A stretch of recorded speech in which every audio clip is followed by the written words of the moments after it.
Salut à tous, c'est François pour le nouvel automobiliste Road Story et Automatin. Et vous l'avez deviné, aujourd'hui, je vais vous présenter Mademoiselle Mini dans sa version électrique 2024 avec beaucoup de changements parce que la version précédente était une thermique avec une chaîne de traction électrique qui avait été intégrée à la place de la partie thermique. Ce coup-ci, c'est un petit peu différent. Les deux véhicules, le thermique et électrique, sont vraiment différents. Il y a des petites gimmicks, on va en reparler. Et donc ce que je vous fais essayer aujourd'hui, c'est la Mini Cooper SE, donc avec la grosse puissance, 218 chevaux, et la grosse batterie, pas loin de 50 kW de batterie, alors qu'il y en a une qui fait à peu près 40 kW. On reviendra un petit peu sur les détails techniques après, mais aujourd'hui on va faire un petit peu ce que j'appelle toujours mon tour de caisse avec une version, on va dire, milieu de gamme, et vous allez voir que c'est un milieu de gamme qui est déjà pas donné, avec des jantes spécifiques, le niveau qui permet d'avoir le toit noir, et puis cette couleur assez sympa. J'aurais bien préféré un petit toit blanc pour que ça reste très très mini, mais le toit noir c'est aussi très mini. Donc qu'est-ce qu'il y a à retenir? Eh bien déjà, c'est que la version électrique a des portes avec des poignées affleurantes, alors que la version thermique a des entre guillemets vraies poignées, et aussi vous avez des tours d'aile. Traditionnellement chez Mini, il y a des tours d'aile en plastique noir qui sont un peu la reprise de la toute originelle, et là ils disparaissent, alors que sur la version thermique il y en a toujours. À cet endroit là il y a aussi une prise d'air, et une prise d'air sur la version thermique, comme ça vous pourrez briller et dire, et tout de suite reconnaître sur la route une version électrique et une version thermique. Bien sûr aussi la version électrique, elle n'a pas de comment dire, de tuyau d'échappement. Donc l'avant, vous avez compris que c'est globalement la même chose que ce que l'on avait un peu avant, c'est toujours une vraie Mini. L'arrière c'est un peu différent, on a toujours vaguement, on m'explique qu'il y a l'Union Jack et on peut personnaliser les feux arrière, donc je vous ferai un truc spécifique là-dessus.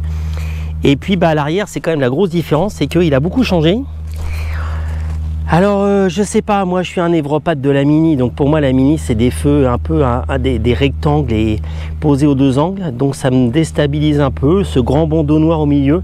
Enfin voilà, je suis un petit peu moins fan, ça fait un petit peu plus un peu moins typé, ça fait un peu plus chinois, voilà. C'est du déjà vu. Je trouve que l'arrière est moins mini, sinon au global on est quand même dans du vrai Mini. Alors on va rentrer à l'intérieur, je vais vous faire une petite découverte. Qu'est-ce que je peux vous raconter? Que ça, c'est pas de standard, mais on peut avoir un grand toit. Alors on m'a expliqué que en fait les gens ne voulaient pas, n'utilisaient pas le toit ouvrant, mais je pense aussi que c'est un petit peu, comment dire, c'est aussi une question d'économie. Et moi j'aime bien le toit ouvrant, donc ils ont enquêté, donc on s'est dit ça peut gratter, et on va faire ça en moins. Les portes sont très mini, avec des petites sincères un peu dorées. Là on a le Harman Kardon qui charge aussi un petit peu. À mon avis c'est très salissant, vous verrez la voiture elle est neuve sur l'autre panneau, et pourtant je suis pas un petit cochon, a disparu. Et puis il y a la planche de bord qui change beaucoup. On va essayer de lui mettre un coup de contact. Alors, vous avez les interrupteurs qui sont là pour mettre le contact, c'est comme si c'était une clé, donc c'est pas mal. Là vous avez pour passer pour passer en parc, en neutre, il n'y a plus de vitesse. Vous avez un tête haute qui est optionnel, ce qui veut dire que vous n'avez plus de compteur devant vous d'origine, de base. Il faut avoir le tête haute, et vous avez le grand écran. Alors en fait c'est un road, alors là c'est pour changer les ambiances, et aussi les capacités de conduite, en fait les ambiances de conduite sur la régénération, etc.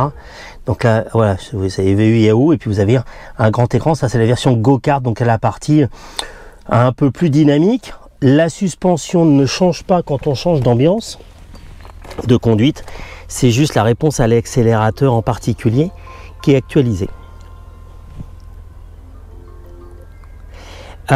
Quoi vous dire d'autre? Donc la planche de bord, en fait c'est toujours Mini, c'est-à-dire l'expression, ce que dit Mini et BMW, c'est que c'est le retour à la Mini originelle avec ce grand écran central. Les toutes premières Mini en effet n'avaient pas de compteur côté conducteur, il y avait juste un très grand écran central, mais avec des boîtes à gants verticales où on pouvait ranger. Et là on a un peu perdu. Et puis vous avez une sellerie, alors ça c'est aussi optionnel, c'est les sièges Cooper Works, toujours en plastique, parce que par contre je déteste reprendre les terminologies qui disent cuir vegan. Non, c'est pas du cuir vegan, ça s'appelle du pétrole, c'est du plastique, hein, donc ça n'a rien d'écologique.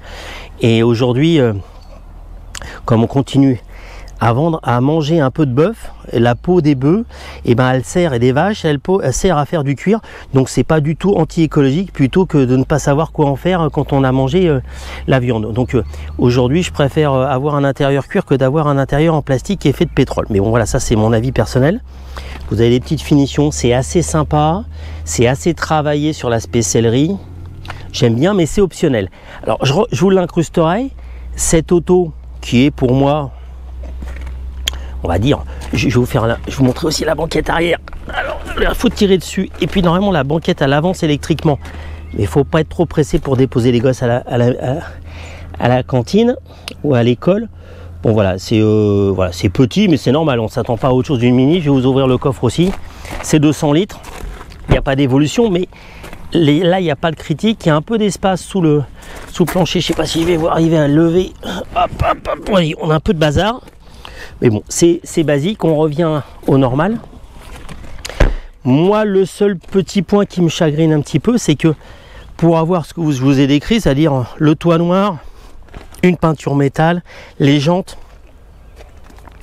la navigation qui fonctionne plutôt pas mal, et surtout avec un système de prédiction pour aller recharger qui a l'air d'être pas trop mal. On va y revenir quand je vais avoir fait les essais. Cet intercooler un peu design en plastique, je sais, je suis méchant. Le volant multifonction, je vais vous le montrer. Le Harman Kardon, je crois qu'on est à peu près à 12 000 € de plus par rapport au prix de base. Donc en effet, c'est quand même assez impressionnant. Donc je vous donnerai le détail exact, mais on ne doit pas être loin de 50 000 € en termes de prix.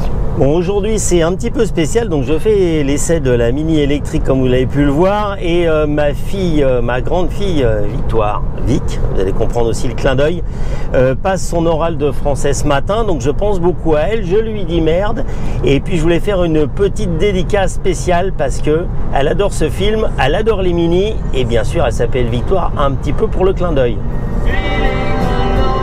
En introduction, je vous ai fait une présentation un peu statique intérieur-extérieur de la voiture. Je vais vous parler de ambiance conduite et puis aussi interface homme-machine. Comme vous l'avez vu, il y a un grand changement, c'est-à-dire qu'on est que sur un très grand écran qui est plutôt intuitif quand on essaye quand on l'utilise, qui est sympa parce qu'il est très lumineux, très agréable. Le petit défaut, c'est que autant le GPS qui est intégré fonctionne bien, la programmation des étapes pour les recharger est intégrée, intègre les bornes Tesla, donc ça bravo, c'est vraiment génial d'avoir le tout en un. Mais le seul petit défaut, c'est que si vous voulez avoir Waze par exemple par rapport au radar, parce que c'est la réalité et vous voulez être un petit peu tranquille, eh bien, vous êtes obligé vous ne pouvez pas avoir la navigation d'origine et Waze, enfin, et une navigation que vous avez sur CarPlay ou Android Auto. Vous ne pouvez pas mixer les deux. Donc, vous pouvez avoir la musique et la navigation d'origine, mais vous ne pouvez pas avoir Waze pour les radars et de l'autre côté le GPS d'origine. Donc ça c'est un peu dommage, et surtout vous ne pouvez pas mixer. Vous avez un super écran aussi, je vous montrerai avec le compteur quand vous êtes en ambiance John Cooper, enfin go-kart, c'est-à-dire avec un gros compteur, etc. Vous ne pouvez pas avoir le grand écran avec les compteurs de vitesse, le compteur, etc. et d'intégrer en pop-up, on va dire entre guillemets, la navigation. Vous allez avoir la navigation 3D augmentée qui va apparaître furtivement quand vous avez un changement de direction qui est important, mais vous ne pouvez pas mixer les deux, que ça soit avec la navigation d'origine ou avec CarPlay. Donc pour moi ça c'est un petit peu un point dommage. Par contre clairement toute l'interface pour aller changer, toucher, etc., faire des modifications est plutôt très intuitive. Vous avez de la même façon, vous êtes obligé d'appuyer sur un bouton pour rentrer, pour régler la climatisation. Vous n'êtes pas en direct par rapport au réglage de climatisation. Vous êtes obligé de rentrer dans un menu, mais ça se fait relativement facilement. La clim est très efficace, peut-être même un peu trop pour moi, mais ça c'est pas très grave. Donc voilà. Et une autre chose qui est assez sympa, c'est que il y a beaucoup de choses tout ce qui apparaît à l'écran est actif. C'est-à-dire que quand vous avez le maintien de voix qui clignote et vous démarrez, il y a le maintien de voie qui clignote, vous appuyez sur le maintien de voie et vous allez pouvoir rentrer directement dans le menu pour le supprimer. Et ça, c'est carrément sympa. Pareil, si toutes les alertes vitesse qui sont les nouvelles normes vous fatiguent, vous appuyez longtemps sur le bouton 7 et ça se supprime. Donc c'est assez facile d'enlever les assistances et de respirer un petit peu. Un point qui est important, c'est qu'en base, en Essential, vous n'avez rien devant vous, vous avez que l'écran central. Et donc vous n'avez pas le tête haute. Je suis pas hyper fan du tête haute qui est intégré, qui est un tête haute sur une petite vitre qui n'est pas projetée directement sur l'écran. Je trouve ça un petit peu dommage. C'est un petit peu les anciens fonctionnements et je trouve que c'est un petit peu dommage. Donc voilà pour les fonctionnalités intérieures, je dirais en dynamique. Et puis que rajouter d'autre que la sono en version Harman Kardon qui est optionnelle et très sympa aussi. Donc ça c'est non négligeable et ça fonctionne vraiment bien, c'est vraiment agréable. C'est-à-dire que c'est une option qui est chère mais elle fonctionne bien. Et puis voilà, le volant j'aime bien, la position de conduite j'aime bien, mais je vais vous faire une dernière partie sur mes perceptions au volant. Bon, et si on parlait conduite et sensation de conduite, quoi vous dire? C'est une Mini, c'est-à-dire que c'est directif, c'est un petit peu dur, mais en tout cas ça reste une voiture très dynamique, très agréable à conduire sur les petites routes, donc ça c'est carrément sympa. Quoi vous dire d'autre? On retrouve l'ambiance globale et la position globale de conduite Mini, une belle visibilité à l'arrière, ce qui n'est pas toujours le cas avec les nouvelles voitures électriques qui sont avec des arrières souvent très fuyants. On voit très bien un à l'arrière. Et à l'usage, en tout cas en quotidien, ce que je trouve très bien aussi à noter, c'est que la régénération, il y a une position par défaut qui est la régénération adaptative, c'est-à-dire que il va y avoir plus ou moins de régénération pour recharger à la batterie quand vous allez lever le pied. Quand vous allez vous rapprocher d'une voiture, il va anticiper que vous allez freiner. Et vraiment la voiture devine un petit peu votre usage et quand vous allez freiner et quand vous allez ralentir. Et utilise ça pour vraiment forcer la régénération et vous n'avez pas, comme dans certains véhicules, à se dire alors je mets la grosse régénération quand je suis en ville et je l'enlève quand je suis sur grande route pour avoir plutôt de la roue libre. Ça le fait et plutôt très intelligemment, sans gêner à la conduite, donc c'est vraiment très bon et c'est très efficace. Si on parle de consommation, c'est important d'aborder cet aspect là. Donc je suis parti au Touquet avec la voiture en faisant plutôt de la départementale à un petit peu de 4 voies. Donc ce qui est vraiment idéal pour une voiture électrique, j'ai fait 14,4 kW de moyenne. Donc ça c'est vraiment très bien, mais c'est vraiment les conditions idéales.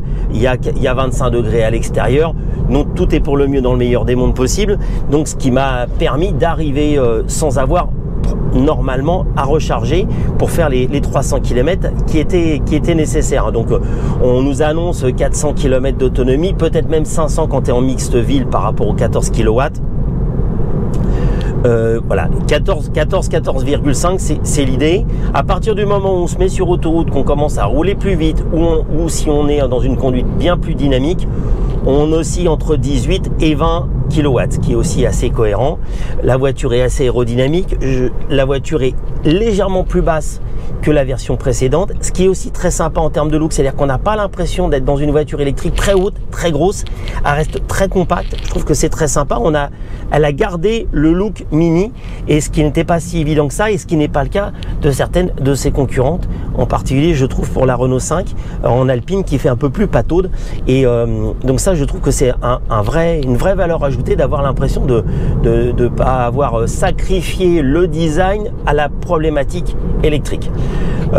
Sur route ça marche très fort, quand vous appuyez ça accroche tout de suite, ça marche très vite, et surtout ce que je trouve assez sympathique, c'est que contrairement, donc la vitesse de pointe est limitée à 170 km/h, ce que je trouve assez sympa, qui n'est pas toujours le cas là aussi pour des électriques, c'est que même si vous êtes à 120-130 et que vous réaccélérez, ça repousse vraiment, c'est-à-dire que la démultiplication est vraiment adaptée, et je trouve que c'est vraiment performant. Je pense que le moteur aussi en lui-même est très performant et permet cet aspect très dynamique, et en reprise vous êtes en train de doubler à 100-110 et vous avez besoin, parce que vous êtes un peu trop court, de relancer, et ben vous allez avoir la ressource et vous sentez vraiment que vous avez les 220 chevaux et donc c'est vraiment bien. Bon après limité à 170 c'est peut-être un petit peu dommage, mais de toute façon à ces rythmes là avec une électrique votre consommation s'envole tellement que vous n'avez pas vraiment envie de faire joujou,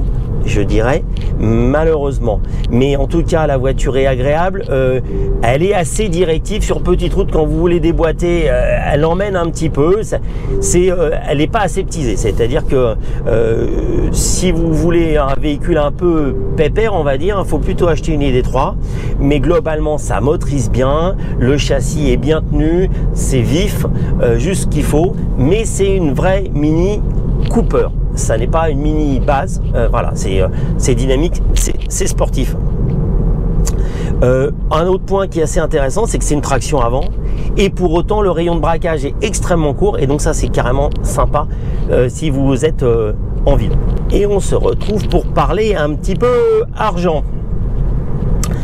Donc la nouvelle Mini électrique, spécifiquement électrique, est disponible en 2 niveaux de motorisation et de batterie. La première qui fait 192 chevaux et une batterie de 37 kW utile, et une deuxième qui fait 218 chevaux avec une batterie qui fait pas loin de 50 kW.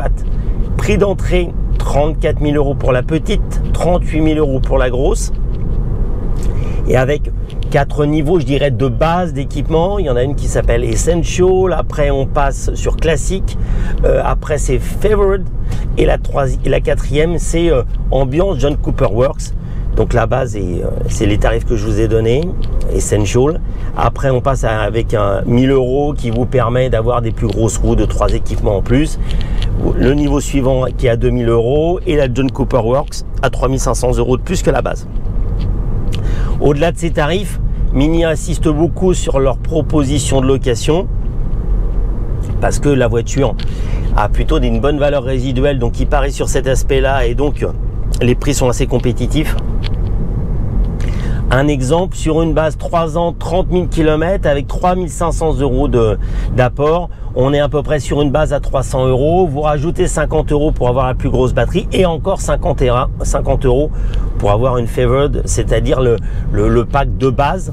Et donc ces finitions principales. Et au-delà de ces finitions principales, vous avez 6 packs dans lesquels vous pouvez piocher pour rajouter des équipements. Le global, on est toujours chez BMW Mini, c'est-à-dire que c'est quand même pas à la portée de toutes les bourses. Aujourd'hui, la voiture que j'ai, qui a des roues un peu sympas, un toit noir, le tête haute, le gros GPS, les sièges ambiance sport John Cooper Works en plastique, eh bien c'est à peu près 11 000 € de plus. Donc on arrive quasiment à 50 000 €. Donc ça fait un petit peu mal aux dents. Donc voilà l'aspect un peu budgétaire. Dernier point à aborder, c'est la recharge. J'ai déjà fait 2 séances de recharge où on retombe systématiquement sur le même fonctionnement, donc c'est bien, c'est assez stable, ce qui n'est pas le cas chez tous les véhicules électriques où en fonction de l'âge du capitaine, de la température, vous avez des fonctionnements différents. Et on peut réchauffer la batterie quand c'est nécessaire. Là aujourd'hui, à chaque fois, la voiture avait pas mal roulé et la température extérieure était plutôt élevée, donc la question ne se posait pas. On nous annonce 95 kW en pointe, j'étais plutôt à 100 kW, donc c'est très honnête et très transparent. On est à 100, on touche 100 au démarrage quand on est à peu près à 10% de batterie restante. On descend assez rapidement à 80, on reste stabilisé très longtemps à 80-70, ce qui va permettre de faire un 10-80 à peu près en 30 minutes. J'ai rechargé en 30 minutes de 35 kW, donc à 200-250 km en 30 minutes de recharge, donc plutôt efficace. Donc un grand plateau à 80, et quand on arrive à 80% de capacité, là à ce moment là la capacité de recharge chute de façon très rapide, parce qu'on m'a annoncé encore 1h15 pour faire les derniers 20%. Donc il y a une grosse préservation de la batterie, mais en tout cas sur la partie 10-80 ça fonctionne très vite et très fort. Donc ce qui est surtout annoncé est tenu par rapport à ce qui est annoncé en spec technique. En tout cas, ce que j'ai pu constater, c'est le cas. Et donc ça permet en effet d'envisager, peut-être pas de faire des milliers de kilomètres sur autoroute, mais de pouvoir de dire je pars en week-end et au milieu je m'arrête et je vais refais 30 minutes et ça recharge relativement rapidement. Qui plus est, il n'y a pas besoin d'avoir un super chargeur qui fait 170 ou 200 kW parce que la taille de la batterie ne nécessite pas, juste un 100 kW et vous arrivez à recharger assez rapidement. Donc de ce côté-là aussi, c'est une belle évolution parce que avec la Mini première génération en électrique, enfin la précédente, la batterie était un petit peu juste et là, même avec la 37, on aura quand même un peu plus d'autonomie et surtout là avec 50, on va dans un véhicule assez polyvalent. Bon, une petite synthèse de cet essai, quoi dire, la voiture c'est une Mini donc elle ne peut que me plaire fondamentalement. Plutôt agréablement surpris par la motorisation, le châssis, tout ça est en large progrès par rapport à la génération d'avant et même si elle est fabriquée en partenariat avec Great Wall Motors, c'est vraiment une vraie Mini. Elle ne bénéficie pas à ce titre du bonus, même si elle va être fabriquée en 2026 en Europe. Pour le moment, pas de bonus, donc ça c'est un point non négligeable. Donc globalement une auto agréable. Regret l'impossibilité de mixer l'écran qui est très sympa avec les ambiances etc avec CarPlay en insertion, ça je trouve ça un petit peu dommage. Globalement elle est très silencieuse, très agréable à rouler, très peu fatigante, avec une belle allonge, un beau dynamisme, peut-être un petit peu dur siège et suspension, mais bon voilà, c'est une Mini, c'est un choix et donc un véhicule globalement qui tient ses promesses. Les promesses malheureusement c'est toujours un peu le cas chez BMW Mini. Par contre c'est les tarifs qui sont quand même un petit peu difficiles à faire passer et quand il y aura peut-être, sera-t-il vraiment un concurrent, la R5 Alpine et ou Epsilon HF, on verra si en effet c'est si cher que ça ou pas, mais c'est vrai qu'une compacte à 50 000 euros c'est un peu dommage. Et les deux autres petits points un petit peu dommage, c'est le grand toit qui n'est pas ouvrant, il l'est sur la version thermique, donc ça c'est un petit regret de mon côté, même si on me dit que les clients s'en moquent et que ça ne les gêne pas que le toit ne soit pas ouvrant, mais voilà, c'était juste le petit clin d'œil final du regret sur le toit non ouvrant. Mais au global une très bonne auto, mais il va falloir négocier le tarif avec votre concessionnaire.